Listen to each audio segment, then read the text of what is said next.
Does the bond market offer signals anymore? So let me go to my little handout page. Is the bond market offering proper signals? Is it a true reflection of market sentiment or a distortion from the extreme of monetary policy? I'm going to go back into time and I'm going to find from economist Charles Goodhart from circa 1975, British economist who was very influential in the Thatcher prime minister at that point. When a measure becomes a target, it ceases to become a good measure. And the question is that if the Fed is targeting interest rates, yield curve control, if the Fed is targeting financial conditions, which appears to be the case, does that lose its ability to tell us anything about the future? Because it's no longer a measure of the economy, it's a target of the economy. And the answer is yes. I think the answer is yes.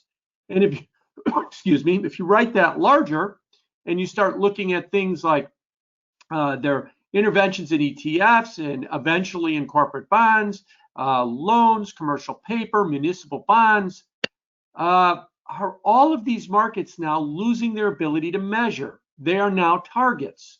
You hear this from Wall Street all the time. Bob Michael, my favorite whipping boy on this, just proclaims, buy what the Fed's going to buy. Okay, then don't tell me that any of these markets, that he's right, and that has been a good strategy up till now. But then don't turn around and interpret what the markets are telling me about the state of the economy, because they can't be both at the same time.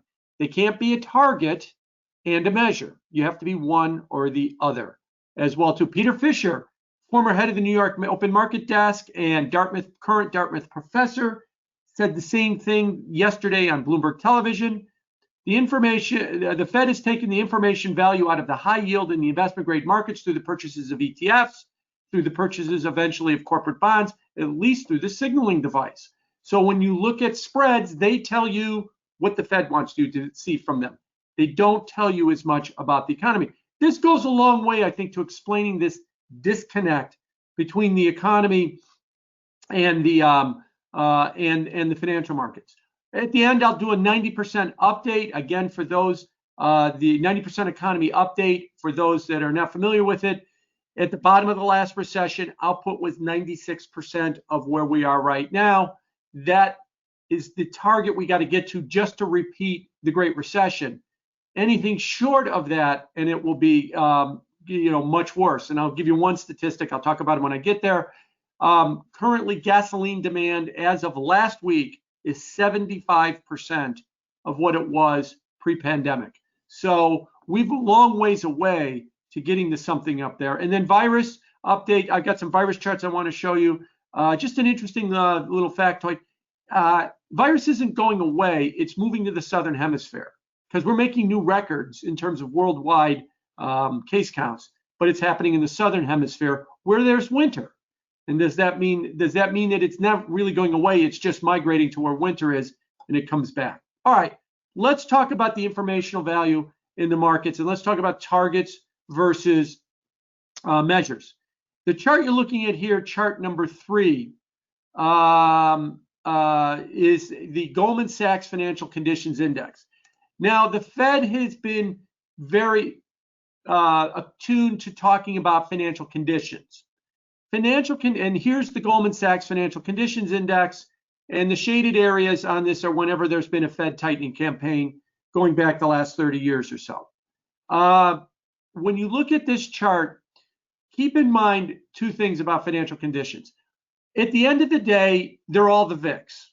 They can hire all the PhDs they want, stand on their head and twirl around, but what they've done is they've created a fancy version of the VIX, or a fancy version of market volatility. That's what these financial condition indexes are, to varying degrees, depending on which one you use. I just picked the Goldman Sachs one. The Fed's got a whole bunch of them. There's other ones as well, too. They all essentially say the same thing. The Fed is targeting volatility. When volatility gets too high, the Fed intervenes. They intervened in 2009.